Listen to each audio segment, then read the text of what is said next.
We're in the heart of the Congo at the Ebola River. Believe it or not, the Ebola virus was named after the Ebola River in 1976 when it was first recognized. One thing many people do not know about Ebola is that it can only be contracted through bodily fluids such as blood. Am I gonna get Ebola? Are you bleeding? No. Then no. Blood, semen, and saliva. Unlike Fern, who thinks he can get it from this river. Thank you. In Africa, Ebola is the most deadly disease. Matter of fact, in Sierra Leone, 5 people are infected with Ebola every hour. To represent this statistic, I will now be throwing 5 tennis balls at Tom. 1, 2, 3, 4.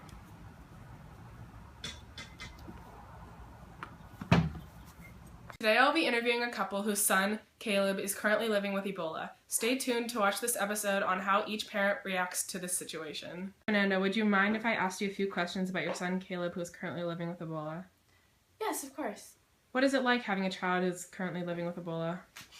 Honestly, it brings on a stress to my family as he suffers greatly. He gets fevers, he has diarrhea, he continuously vomits and has stomach pains, and it's just really stressful and saddening to the family knowing that he might die. Hello, Thomas. Would you mind if I asked you a few questions about your son, Caleb, who is currently living with Ebola? Nope, go for it. What is it like having a son who is living with Ebola? Yeah, he's pretty sick. He'll be alright though. You can just walk it off. No biggie. Scared that your son is going to die from Ebola?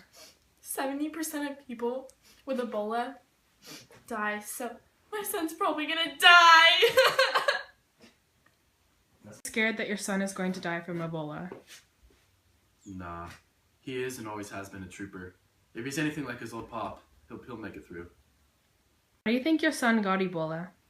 On a recent trip to Africa, my son became blood brothers with one of the locals. It was a bad choice and the wrong crowd of people. This is something that will haunt him and our family for the rest of our lives. How do you think your son got Ebola? Obama. One thing people may not know about Ebola is that it can infect animals too. You want Ebola? You want to get Ebola? You want to get Ebola? That's what I thought. Alright, let me just pull up the results of your blood work right here. Oh God. I'm sorry, but I think you have Ebola. No, I don't. I don't have any symptoms. I don't have Ebola. I'm sorry to inform you, but symptoms for Ebola appear 8 to 10 days after exposure to the virus. What even is Ebola? I don't have Ebola. If I really have Ebola, then cure me. I have even worse news for you, actually. There is no vaccine for Ebola. What? Yeah, there is. I need to speak to the manager. I am a manager. Oh my god, I don't even have Ebola, so it doesn't even matter. Okay, see ya. In the United States, there have only been 4 cases of Ebola, and only one of these cases resulted in death. That's a 75% success rate. America.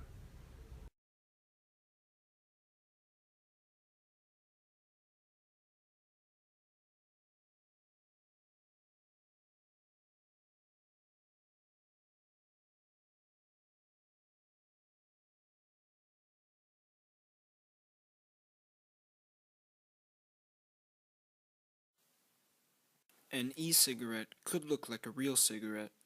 They come in all shapes and sizes, most of the time attempting to replicate a traditional cigarette. They have a rechargeable battery, a little cartridge that holds liquid nicotine and other chemicals, and some have an LED light to simulate the burning of a cigarette when you inhale. As you exhale, you puff out a cloud of what looks like smoke, but it's really vapor. E-cigs don't have the tar that regular cigarettes have, and it has less chemicals. The long-term effects of using these e-cigs are not exactly known. One thing that is known is that the use of these devices is on the rise among today's youth. The results from the Center of Disease and Control's National Youth Tobacco Survey showed a substantial increase in the use of e-cigs among middle schoolers and high schoolers. As reported in the article, e-cigarette use triples among U.S. teens by the National Public Radio. The use of e-cigs among middle schoolers and high schoolers tripled from 2013 to 2014, from 1.1% of middle schoolers to 3.9%, and 4.5% of high schoolers raised to 13.4%. Real cigarettes are being used at a record low among young people. E-cigarettes, on the other hand, are being used at an all-time high. It was reported in the article, "E-cigarettes are now more popular with young people than regular cigarettes" by the Huffington Post, that they're in fact more popular than regular cigarettes. In the same CDC survey, 9.2% of high school students said they had smoked a cigarette in a month leading up to the survey. Compare this to the 13.4% that said they had used an e-cig in the same time period leading up to the survey. Public health activists are stepping up pressure on the U.S. government to quickly regulate and restrict access to e-cigs after the new data showed use of the products tripled among high school and middle school children last year. The Food and Drug Administration regulates cigarettes, roll-your-own tobacco, and smokeless tobacco. It proposed extending its authority to e-cigs and hookah, among other products, nearly a year ago. Federally, there are currently no regulations on e-cigs of any kind, but with most states that is not the case. At least 43 states already have laws that restrict sales of e-cigs to minors, and some are working to incorporate e-cigs into existing Clean Air Acts that prohibit smoking in public places. FDA spokesman Michael Felberbaum has said that the agency is, quote, moving forward expeditiously to finalize its regulations, end quote. Its goal is to release them in June. As noted in the article, Youth e-cigarette data prompts new calls to speed regulation by the New York Times. The question that still looms is whether e-cigarettes are helping conventional cigarette smokers quit their unhealthy habit, or if they're fueling a new addiction. E-cigarettes don't use tobacco at all, but they do contain nicotine and other chemicals which still may be harmful to the brains of our youth. They give the user a hit of nicotine or whatever chemical is being used. Same with conventional cigarettes. The difference is that cigarettes also give off tar and smoke, as well as the burning of tobacco and the paper that's being used. This isn't true with e-cigs, as almost all models are made of plastic and no tar is given off when it's used. According to the article, "Are e-cigarettes fueling a new addiction or helping smokers quit?" by CNN. Nicotine is the main substance keeping people addicted to smoking tobacco and consequently exposing them to the tar and toxins found in cigarettes. Whilst many people try to kick the habit cold turkey, nicotine replacement through gums and patches has long been advocated as a helping hand. Nicotine withdrawal is a very unpleasant process, says Linda Bald, professor of health policy at the University of Stirling, whose recent report for Public Health England identified an extensive and growing market for e-cigs worldwide. The vast number of people using e-cigarettes are using them to stop smoking. They're about 60% more effective than going cold turkey or buying nicotine replacement therapy over the counter. Research on e-cigs and the effects that they bring both long-term and short-term are still not exactly known. They've been in the consumer market since 2006. Only within the past few years have they exploded in popularity. With an increase in popularity, an increase in the amount of research done on e-cigs will definitely increase. According to the article, local researchers studying e-cigarettes by WHEC Rochester, the amount of institutions conducting studies on e-cigs has also tripled since 2013. E-cigarettes are part of a booming industry. A fear stems from the tobacco industry that they may take over their businesses. Health activists fear that they're part of something that causes more harm than good. One thing that is for sure is that e-cigarettes are something to look out for in the coming years. Next up, we have an exclusive interview with someone who uses e-cigarettes. I happened to run into this person when I was walking the trail, and he let me ask him a few questions about his experience with e-cigarettes. Why do you like e-cigarettes? Well, they're much better for you than normal cigarettes, and smoking weed's just not fun. I just don't like the effects. What do you think about the effects of e-cigarettes to people when compared to regular cigarettes and marijuana? Well, e-cigs They don't cause as much damage. They don't have additives like cigarettes, and cigarettes and marijuana can lead to lung cancer later. Do you believe there should be more research done on e-cigarettes? Yeah, probably. Just to make sure, rule out anything. Why do e-cigarettes appeal to you? Well, they look cool. They come in many different shapes and sizes, and compared to marijuana, they're also legal. Do you think there should be any federal regulations on e-cigarettes? I think it's good that they're 18 and plus, despite the fact that everybody uses them at younger ages. But yeah, I don't think there should be any more rules. Do you think there should be an additional tax for e-cigarette products, much like there is on alcohol and tobacco? Well, no. Alright, so tell me, how does an e-cigarette work? Well, there's a coil at the bottom, and it heats up the liquid, which evaporates and turns into vapor, which you suck in through the tube into your lungs. So this looks like smoke, but it's not really smoke? No, it's not smoke, it's vapor. Up next on Akalani's MSNBC. The Discount Last Week Tonight Show, featuring Ryan Kapoor and some dad jokes. Good afternoon, and welcome to Discount Last Week Tonight.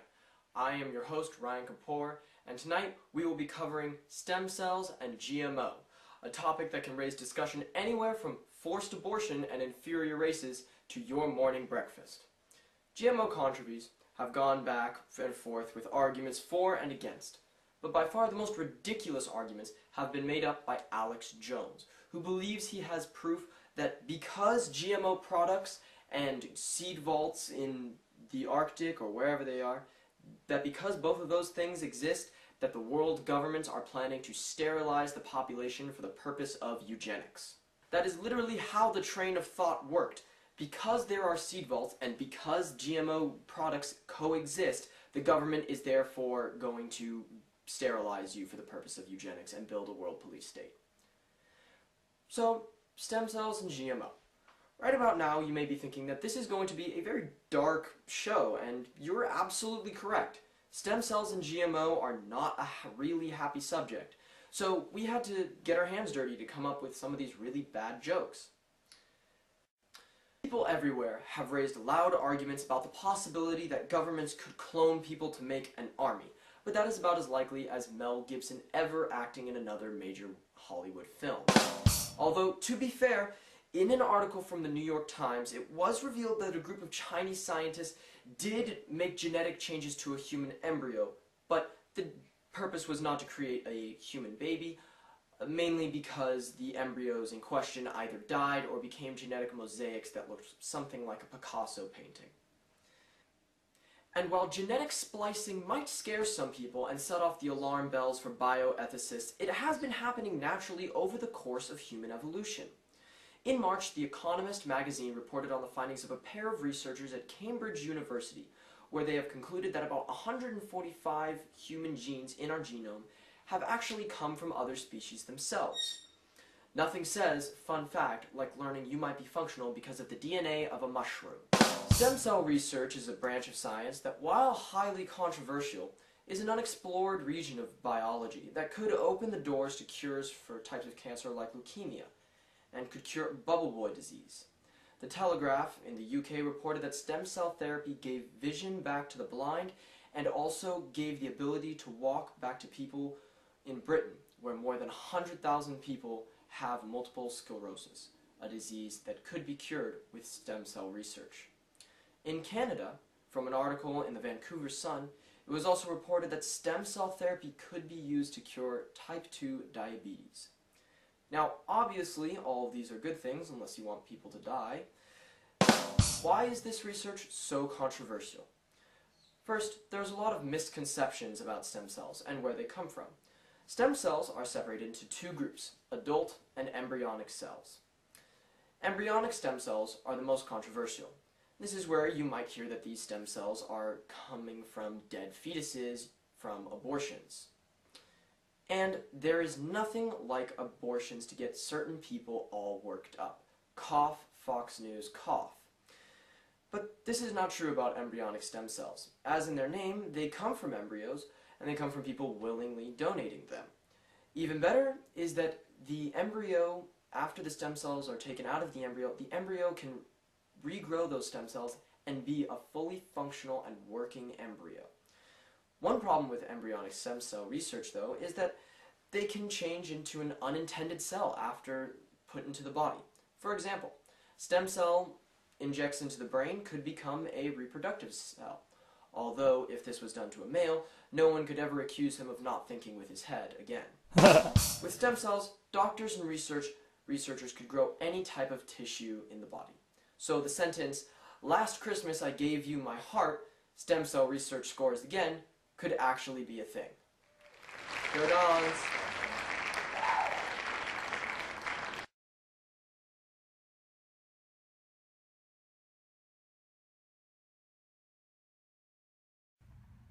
Hello and welcome to A News, the source to all your juicy gossip that goes in this world.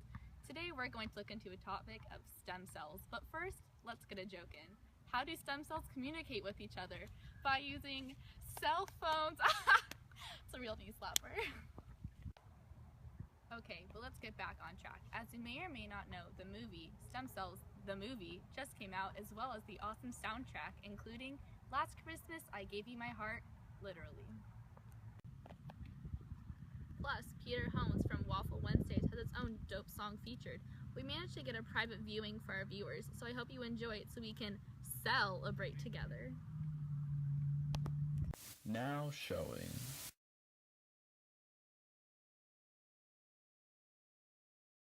An original composition.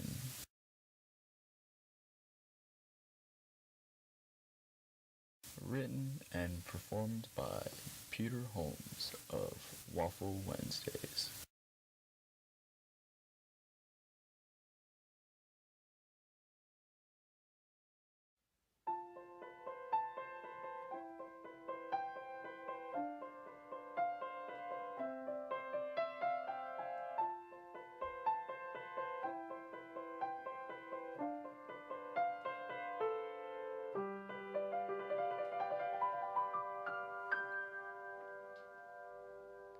Your cells are important.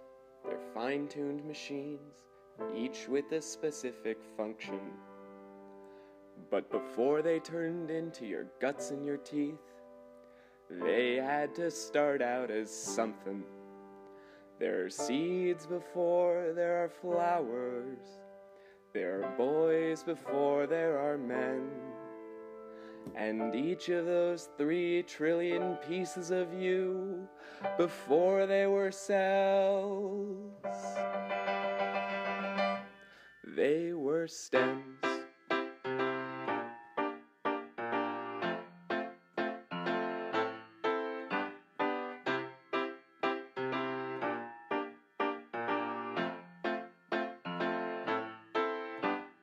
Right before babies become fully formed, their cells don't know how they should vary.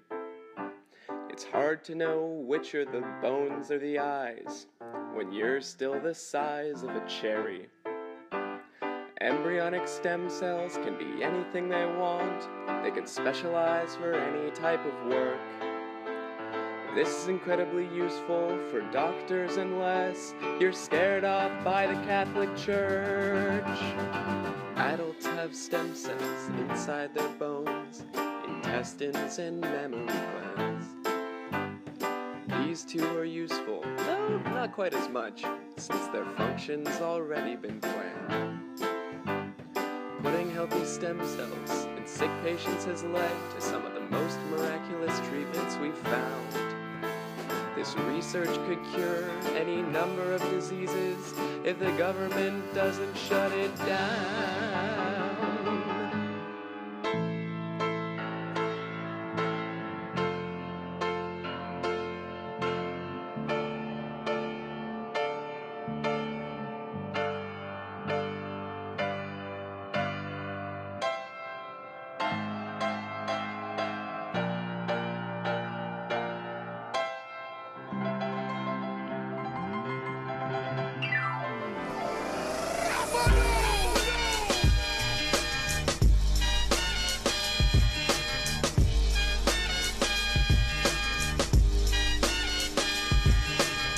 Your time is up, my